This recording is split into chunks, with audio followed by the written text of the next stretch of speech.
हल्ली दगदगीच्या जीवनामध्ये माणसाला खूप तणाव असतो. म्हणजे त्यामध्ये घरगुती असो, ऑफिसमधलं टेन्शन असो किंवा आणखी दुसरं इतर टेन्शन असो, त्यामध्ये आपलं फार डोकं दुखतं. यात जर आपणाला अधिक ताण झाला तर आपण मेडिसिन खातो. मग 1 तासाने थोडंसं आपल्याला रिलॅक्स किंवा फरक पडतो. पण आता मी तुम्हाला एक घरगुती उपाय सांगणार आहे, जो 100% काम करेल. यामध्ये तुम्हाला कसल्याही प्रकारची मेडिसिन वगैरे काय खाण्याची आवश्यकता नाही. जर तुमचं डोकं जर सतत दुखत असेल तर हे तुम्ही रेग्युलर करा, किंवा कधी जर दुखत असेल तर हे उपाय करा, जेणेकरून तुमच्या डोक्याचा त्रास जास्त होणार नाही.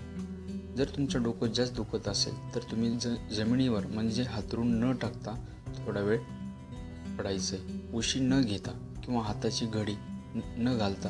तसेच तुम्हाला एक 20 मिनटं झोपावे लागेल. तसेच 15 मिनटं उजवी साईड आणि 15 मिनटं डावी साईडला तुम्हाला झोपावे लागेल.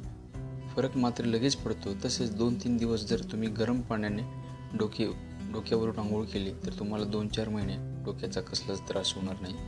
कारण आपण झोपताना उशी जेव्हा घेतो त्यावेळेस मेंदूचा रक्तपुरवठा हा स्लो होतो. त्याच्यामुळे टाळूवरील ताण पडून डोक्याचा त्रास मात्र आपल्याला वाढतच राहतो. यासाठी उशी घेणे टाळावे आणि होता होईल तेवढं जमिनीवर जर आपण तसेच झोपले तर खूप याचा बेनिफिट असतो. कारण की मेंदूला होणारा रक्तपुरवठा अगदी सुरळीत होतो आणि एकदा मेंदूचा रक्तपुरवठा सुरळीत झाला की डोक्याचा कसलाच त्रास होणार नाही, याची पूर्णपणे खात्री आहे.